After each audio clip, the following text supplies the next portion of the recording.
a very fundamental Buddhist teaching is that behind every suffering, behind every pain is resistance. And either we resist what is happening, or we resist losing it. In the traditional teachings, that's called attachment or aversion.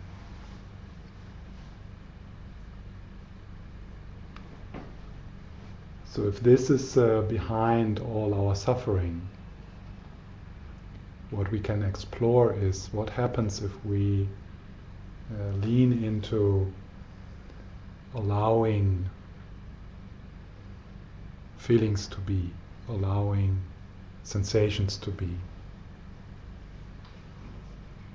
recognizing them, noticing them, without trying to fix, without trying to control.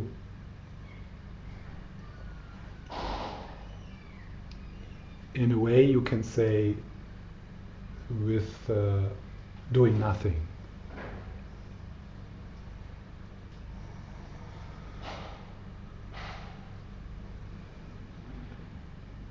And this sounds maybe a little scary because we are so much used to this idea that we need to find solutions, or we need to find explanations, like meaning. What does it mean? Where does it come from? Where does it lead to?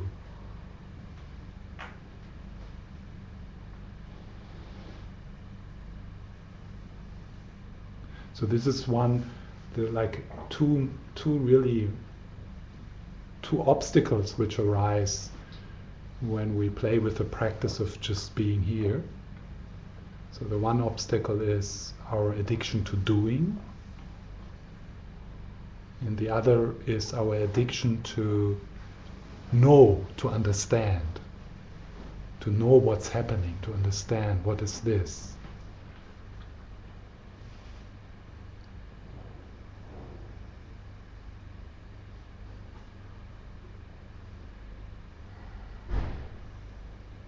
So what I invite you to in these evenings, but also to play with that in your daily life,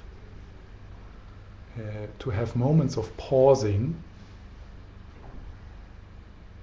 moments of being connected, being embodied, being in your body, moments of noticing, without immediately asking the question, okay, what can I do with this? And where does it come from? And how can I fix this?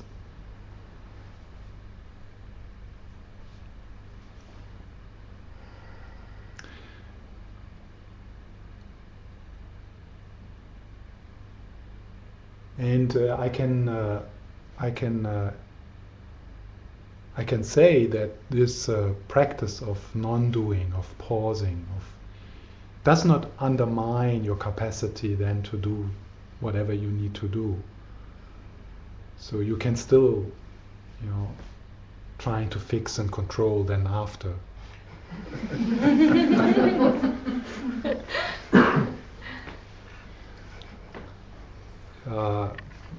It could be that your creativity is empowered by moments of letting go of control. That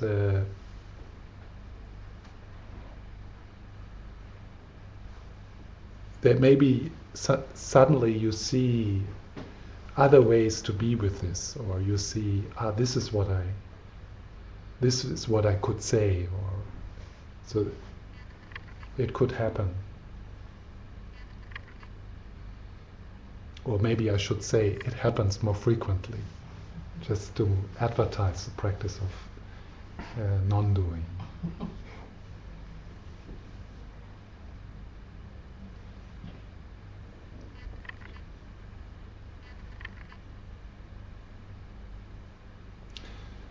What we experience is when we make a gesture like that, a gesture of compassion, a gesture of allowing, a gesture of giving space, what we experience is that what we give space to changes.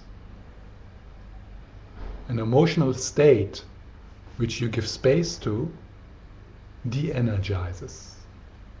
It starts to move.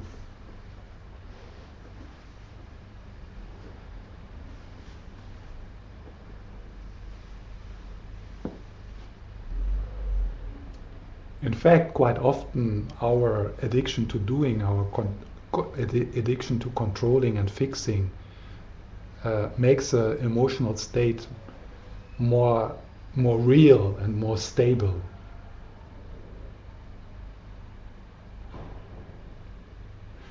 For example, if something happens which makes you sad, you lose something. So if you pause and you feel, how does it feel in my body? If you give space, so then what happens is maybe you start to cry and you express, and it changes. It changes, and you go through it. It has its own life.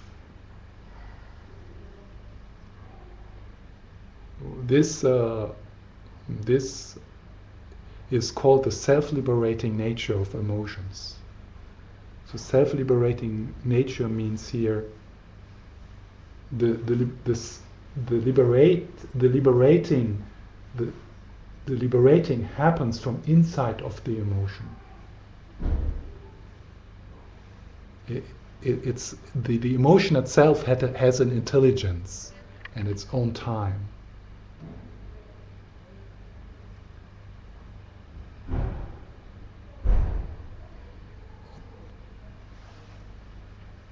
And it could be sometimes that the things we do to kind of shorten the process actually prolongs the time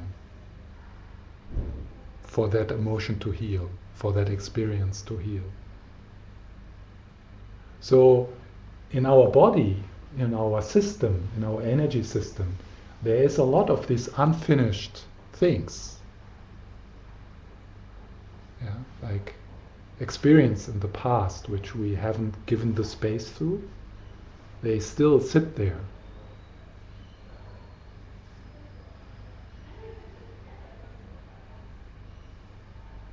So sometimes what happens for people when they really sit quietly and in a retreat or in an evening like this, that emotions appear, feelings appear, and images appear which come from an older place in you.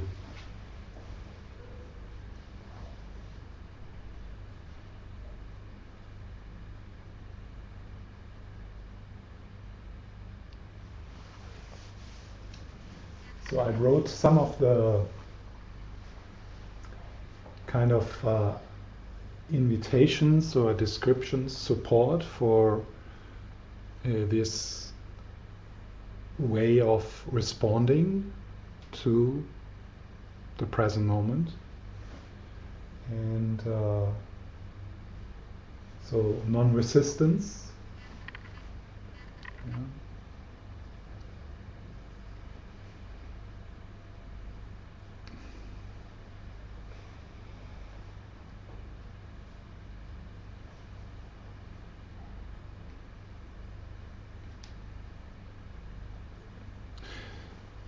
So I guess you all have a challenging area in your life right now.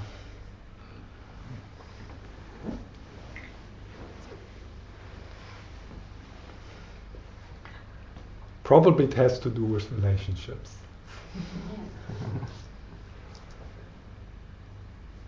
Yeah.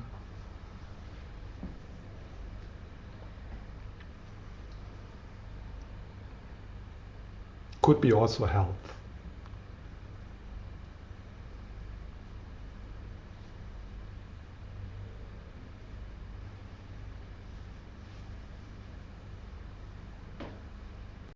And probably you have already tried to fix it and control it.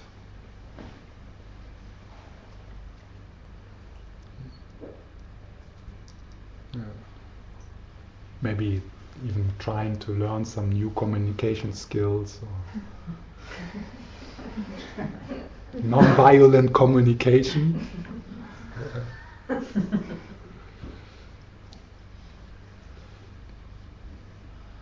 And of course, that's definitely helpful. And sometimes we have support through these kind of methods. But one way how we can work with this challenging area, the challenging relationship, is to explore how it is represented in your body, how it is represented in this moment. How does it feel?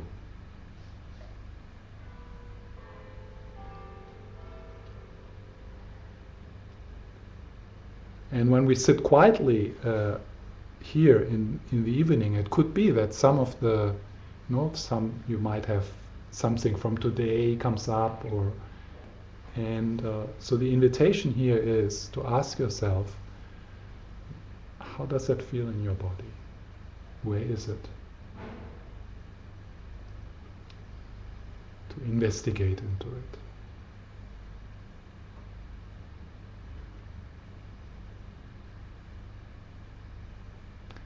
And nothing else.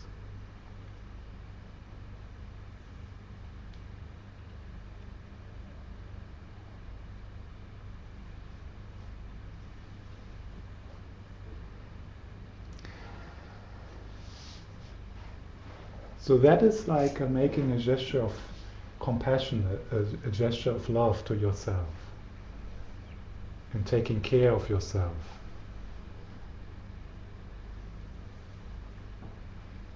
And it could be that the tension you carry from a talk today, or from something happening in your life, that if you give space to it, if you are with it, if you love it to death, that actually, if you meet the person tomorrow, that something has changed. Because you have changed.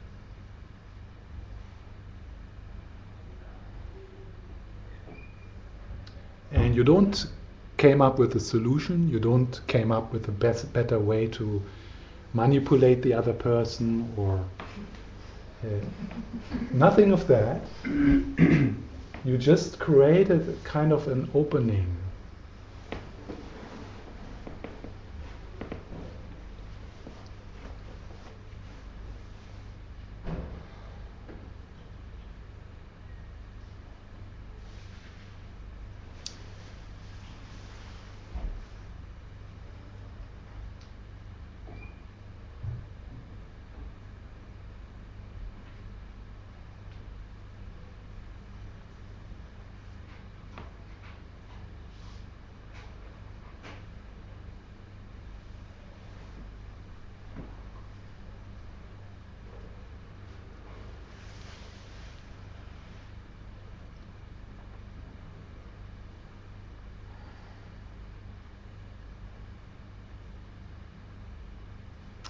So let's play with that, just in the most simple way.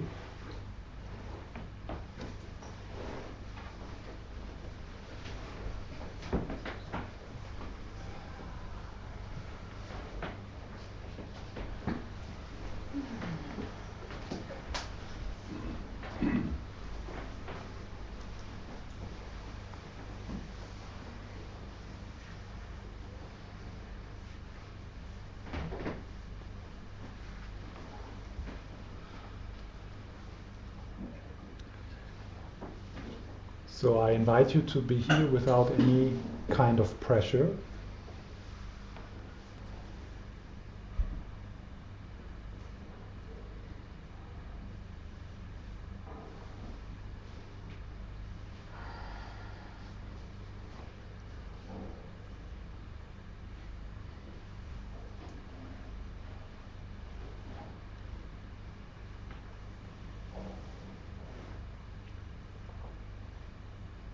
And notice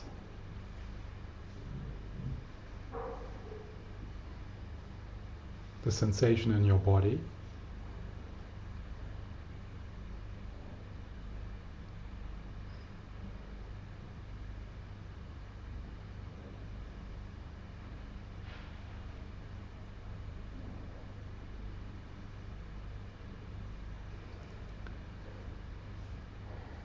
And give yourself the permission to do nothing.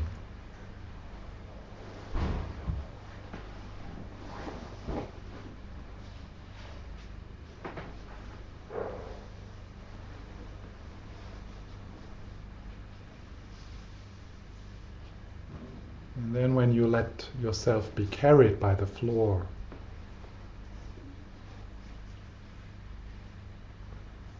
notice how your face can relax,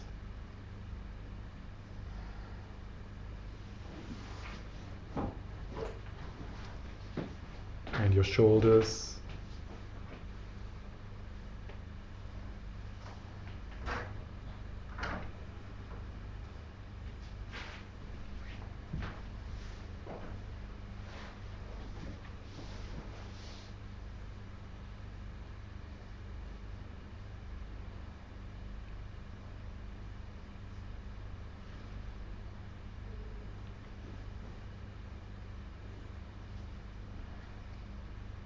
And your belly.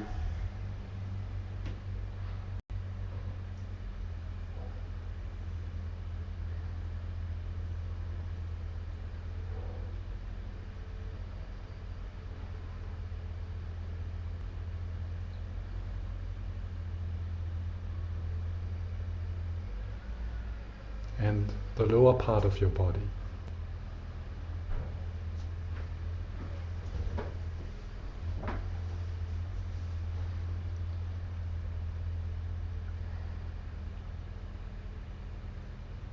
And here relaxing does not mean that you need to do something. It is just observing, being aware of what happens when you let yourself be.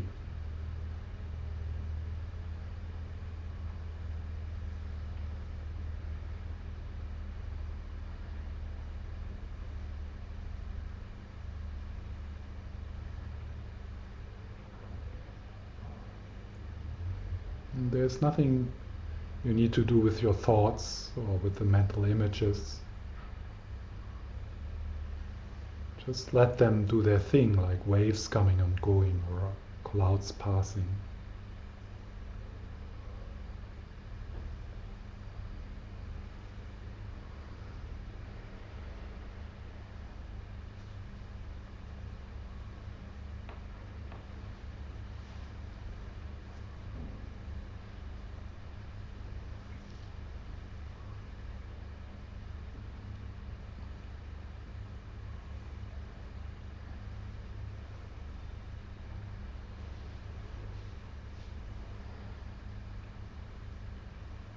Notice the breath coming and going, the whole body breathing.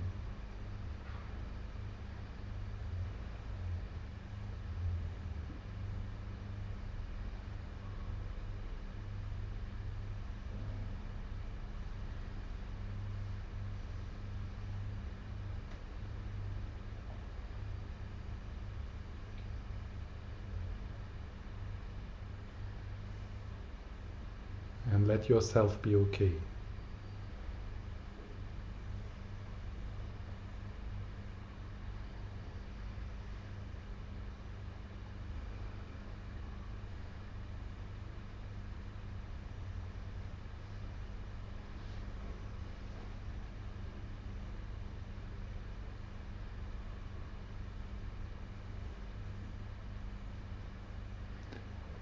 Notice the stillness, the presence,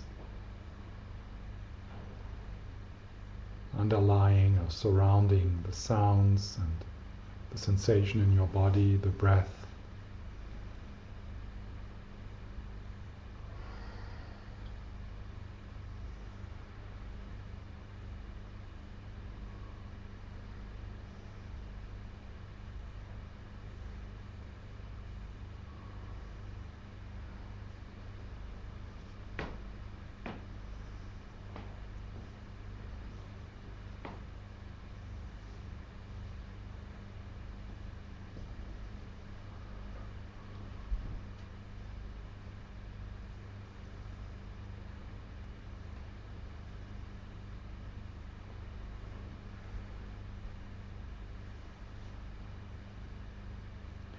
Sometimes when you notice that you are hooked by a fantasy, by a worry,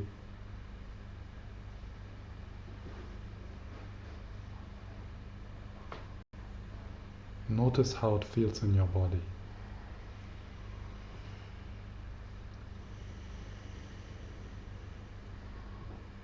Breathing into it.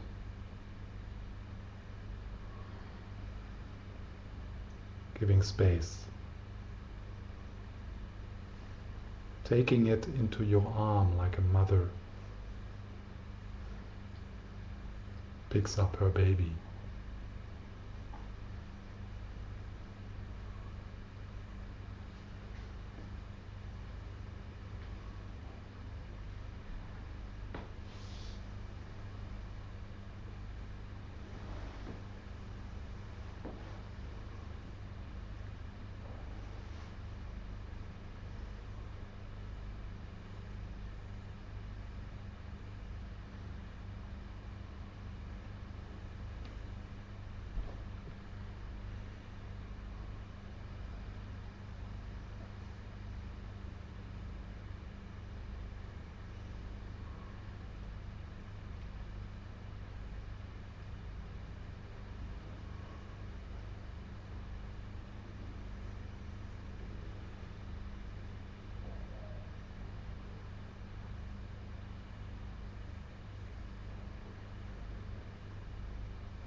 And if your mind wonders what to do, then the instruction is very profound and simple. It is allow everything just to be as it is.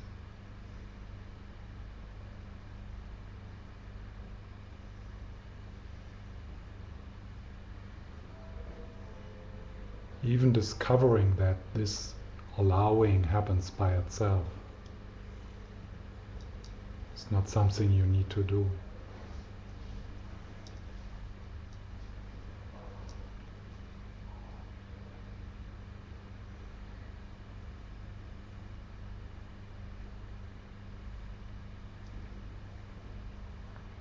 This moment is already what it is.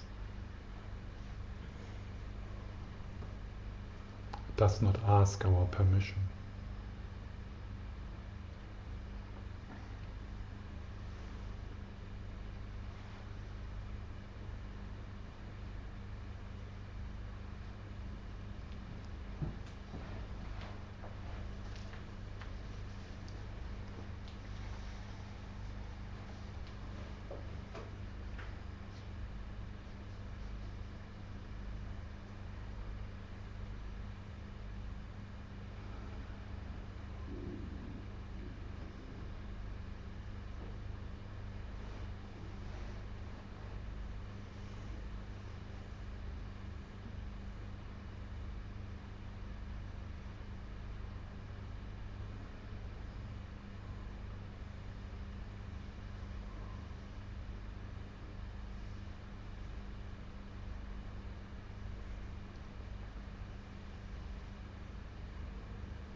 And there's a floor carrying us.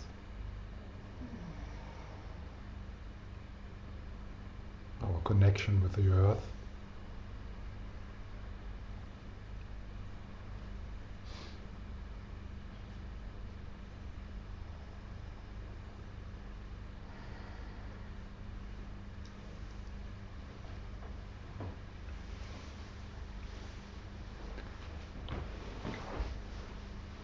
there's this fantastic blue sky above these days.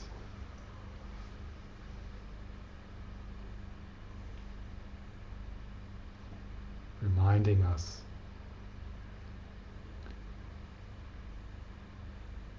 pointing to the vastness of our own being.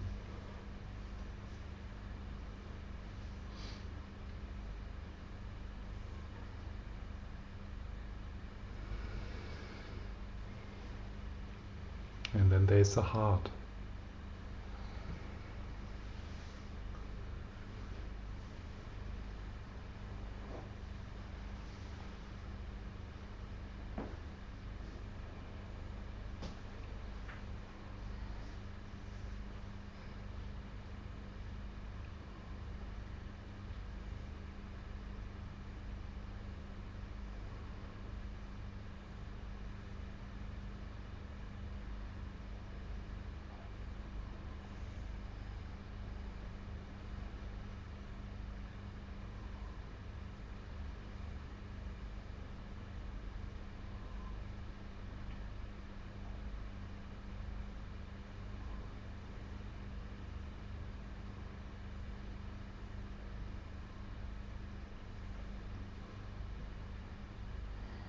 How fortunate we are.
by listening to the car outside, you are pointed to the vastness of your own mind.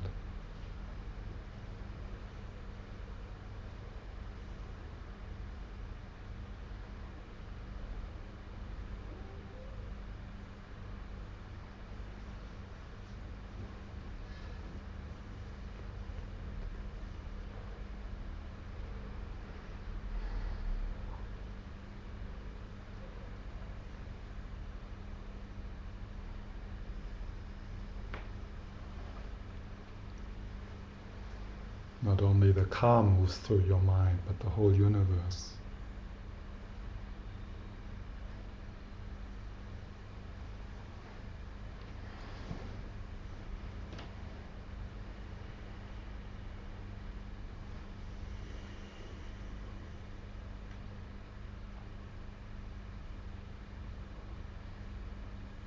And yet you're also the unique person you are in this moment.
Are there any questions or comments?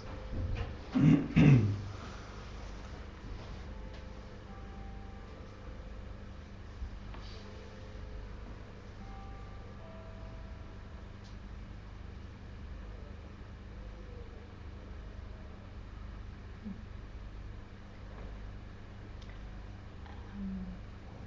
know that this is about, the moment of meditation and these words, but it's also about your life in general.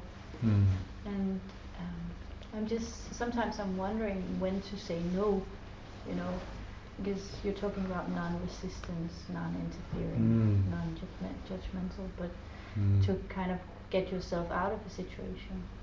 And because you cannot just accept everything and say this is a test of life, or and I can learn something from it, so I have to go through it, or but when can you tell to say this is not my path, I have to choose a different path? Is that a clear question? Yeah. Yeah.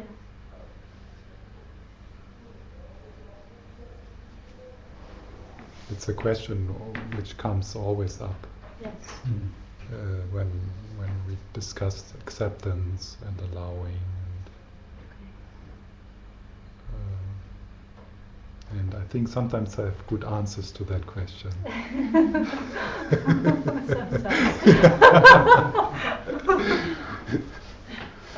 It's a difficult question for me, at least. It's a difficult question.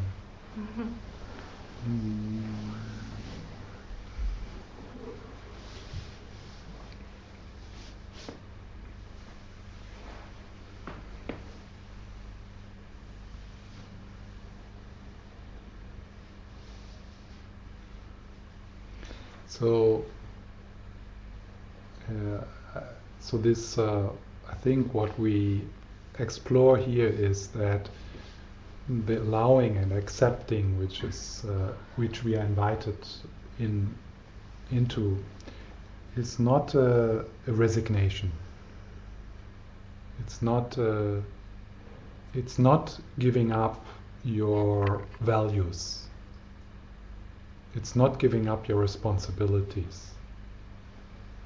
It's not giving up your responsibility to take care of yourself and to take care of the people around you.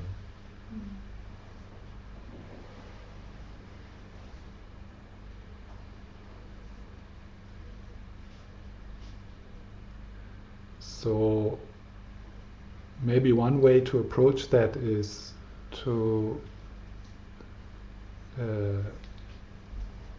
connect this non-interfering, this allowing to the feelings you have in a given moment. So let's say someone says something hurting to you. A very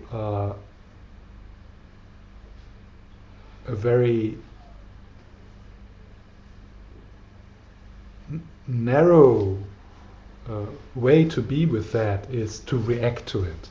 Just like you're hurt and you're not even pause to feel what that makes with you, and you react. So you're in a pattern, in a reactive pattern.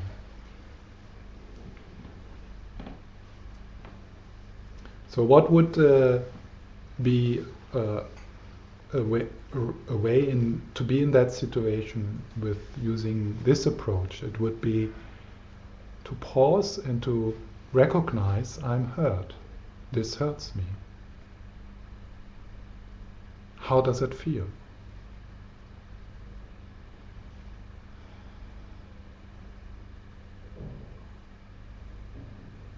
And part of that is not to deny it.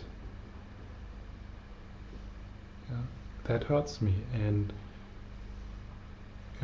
kind of also cultivating an attitude towards that which says,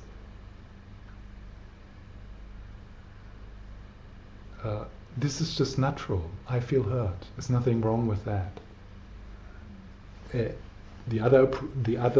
The reactive self would say, I shouldn't feel like that. I shouldn't be hurt. I should be over it. So accepting that you feel hurt, accepting that feeling, does not mean that undermines our capacity to say and to do what is appropriate. So it could be that your response to that person then actually is more healthy for yourself and for that person as well. But sometimes it's a more complex package. Yeah. You know, sometimes you know that there are some things that are easy for you and good for you, and some things that are more, difficult. And I just sometimes find it hard to choose, to go into the whole package or how to deal with that. So you want a recipe? No. Yes. Yes. Yeah. Because the recipe is easy. It's good for you and others. Do it, else don't. Yeah. It's good for you and others. But sometimes you don't know. Yes. Yeah. That's the thing. Yeah. Okay. Yeah. That's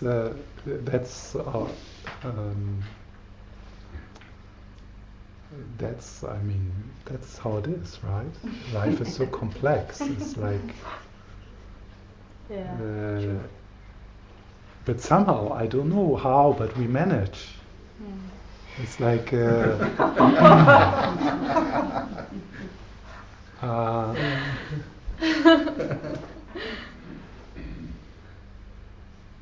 know, probably part of this pressure in your question comes from wanting to do the right thing, as if there is the right thing.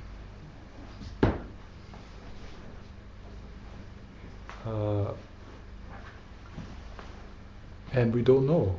We don't know if that what we do or what we say is the right thing.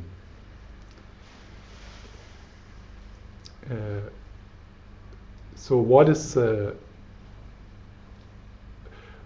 this approach invites us to is to explore our intuition, to explore our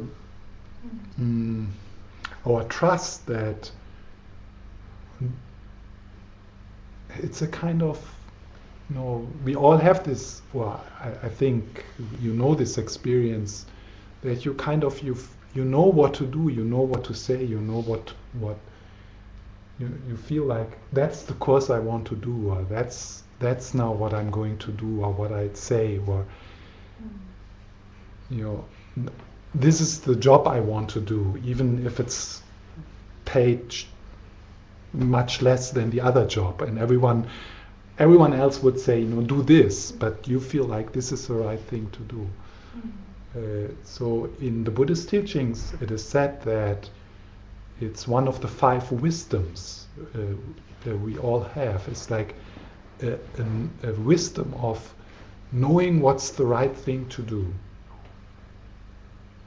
Knowing also when we are when we are with a person who needs help, it's like we all have hidden sometimes, but that's what it said in the teachings, but I think maybe most of you or all of us can recognize that sometimes we just know, what that person needs and what the best thing is to say. And then of course our kind of judgmental mind kicks in and maybe suppresses it, or afterwards says, oh, was this the right thing to do? Maybe I should have said this. Maybe I should have done that. Yeah? So it's about knowing what's the right thing to do, but it's also about your intention, right? Somehow, at least if you don't know, then at least you have good intentions and you go into the situation with a good intention, yes. I guess. Yes, that is actually, that could be a kind of practice. Yeah. Yeah. In Buddhism, that is something which could be part of a daily practice. To set a good intention and to reconnect with this intention, to remember that intention during the day. It's something you can experiment with. So I do it quite often when I teach, because particularly if I'm nervous or I'm afraid or I feel stupid, or then what sometimes really makes the difference for me, if I pause and I sit there and in my room and I think, okay, there's people out there, they are like me, they are challenged in their life exactly like me, and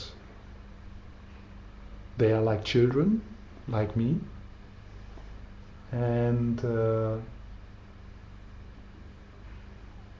I can share something. I can just share something which supports me, and and then somehow that makes a difference.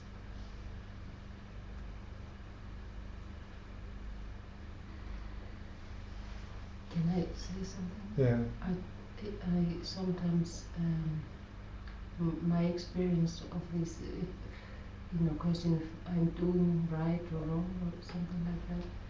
I feel that when I'm in a good rhythm and meditating and sort of being, in the whole sort of, I don't know what to call it, but just when I'm meditating daily and taking and aware of this practice and things like that, I feel sometimes I just know, then it's like it's like the clouds are away and somehow I know what is right. And maybe the week or a year before I wouldn't have, because I was in a totally different how do you say, mood, because I wasn't practicing as I am now, maybe. I think it's for me it's easier to see what is right when that's what I'm trying to say, when I practice regularly, I meditate and things like that. And it's like it's a way to go through all the layers somehow for me. I don't know if that's if it makes sense, but Yeah, it does. I'm thinking that the rain model, which you mentioned so often, is also, for me, a good answer to a question that it's actually impossible to answer your question on a general level, because you're probably thinking of a specific situation while you're sitting here. Or did you really ask it as a broad general thing? No, it's something that I've been thinking about in different cases. Yeah. Yes. So or I could say, when you ask this question, then I start looking into my life. So I have a specific situation. What do I do with it?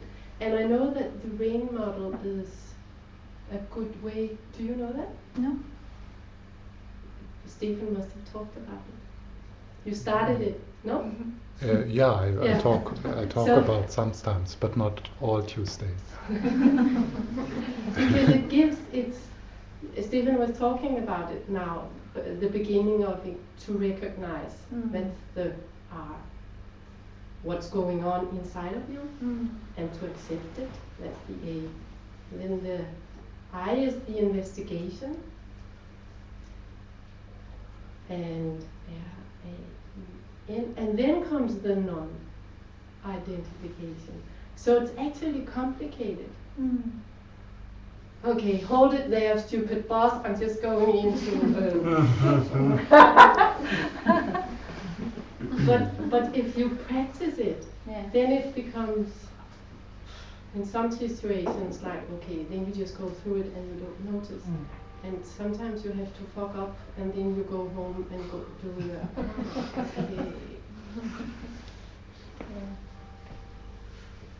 But where do you start with this?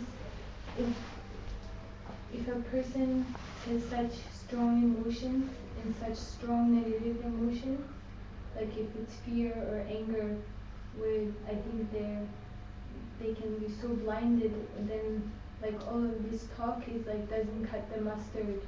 And where would you start with such a person? I don't start with other persons. I start with myself. Yeah, but So I can't answer that question. I can say what I would do with myself. It's true, we're not supposed to fix other persons. You can't do that, and you will try to do that your whole life. It doesn't work.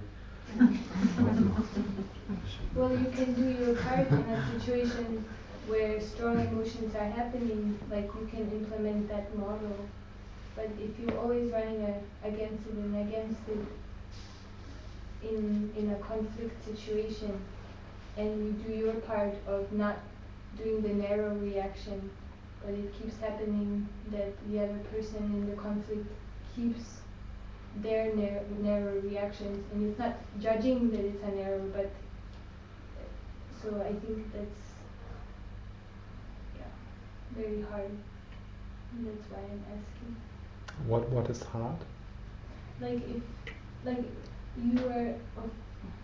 if you are in a situation and there's conflict and you're arguing, and from your part you're doing your part of implementing the rain model, Yeah.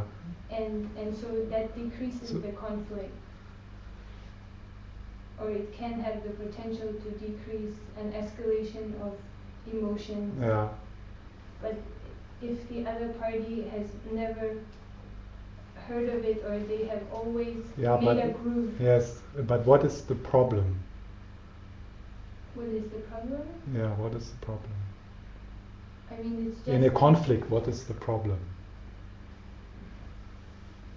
I mean, it's just about like how you live in life, and if there's situations that are happening. Hmm. Let's say the problem. I mean, it's not like a real problem. It's just a problem that is created. So, Yeah, that way it's a real problem. Yeah. Okay. So what we are looking right now is what the option you have is first to work with your own feelings. Yeah. And if you do that, then actually the problem ceases to be a problem.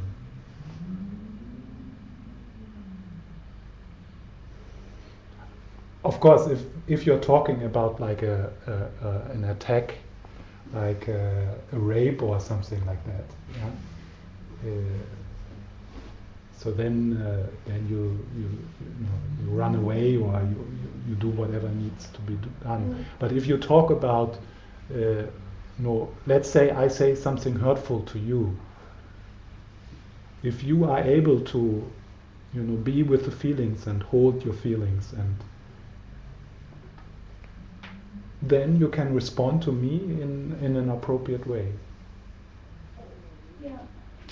But like, for example, like the concrete example is that I worked with a person who had extreme like bursts of anger. Yeah. And I mean, just like, you just like have to laugh because it just seems insane. Yeah. Because it's like in a situation where you just absolutely cannot control the environment, and people are canceling stuff and stuff. So this person just like blows up in an explosion, and the way I react is just like trying to keep calm and just to not like say too much and say, yes, it's very unfortunate and all of this. So you're working on your part, but over and over again this person explodes and explodes and explodes. And then of course, because it's a job, you can just like decide to remove yourself from the situation. But I was asking of how you could influence the person's view so they can try to maybe implement the rain model. Yes, I have survived, and I have like practiced with these like constant like high stress level anger explosion situations, but I think I couldn't do it for the rest of my life. No. I think at one point, like kind of with you have to remove yourself from the situation. Yeah, that is sometimes the best thing, the most helpful thing, to take care of yourself and to say, okay, I know at one point I have to work with that again, but for now, the most helpful thing is to remove myself from the situation. But is there a way to make the person see the rain model? You could be a No, good you can- example. Yeah, That's yeah. everything you can so- do. Yeah, like But sometimes so like the that- person is so much in this groove of narrowness that you Yeah. can be the best like Buddha, and they will just be in their narrow. Yeah, it's actually, it happened to the Buddha. Yeah. Yeah, so Right before the Buddha had his cousins, Devadatta, who harmed him and who attacked him, and so it even happened to the Buddha. And he had the ring model. Now I guess I'm And- curious about the rain model because I Okay. don't know what Yeah, it is. I will talk about it after the talk. So, I mean, this is a very deep question you're asking, and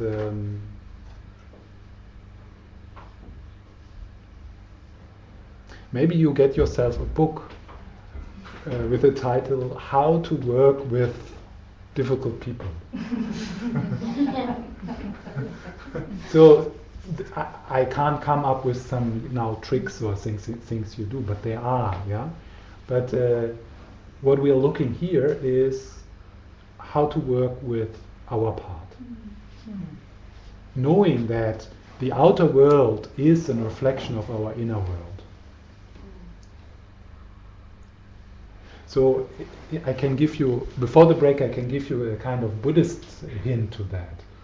So from the Buddhist point of view, this person was in your life not out of chance and not because it's the fault of the person, but because you have created the causes for it.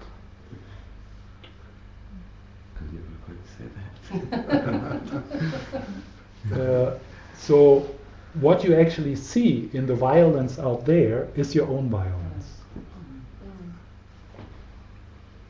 So there, the work on yourself is even more profound, because, you know, if you work with your own violence, then instead of calling more angry bosses into your life, you will call less angry bosses into your life. So, but this, of course, now we don't listen to this from a Christian guilt point of view. You know, I'm so bad and I deserve this. You know, and I must have been such a horrible person in my last life. Not like that. So let's have a break.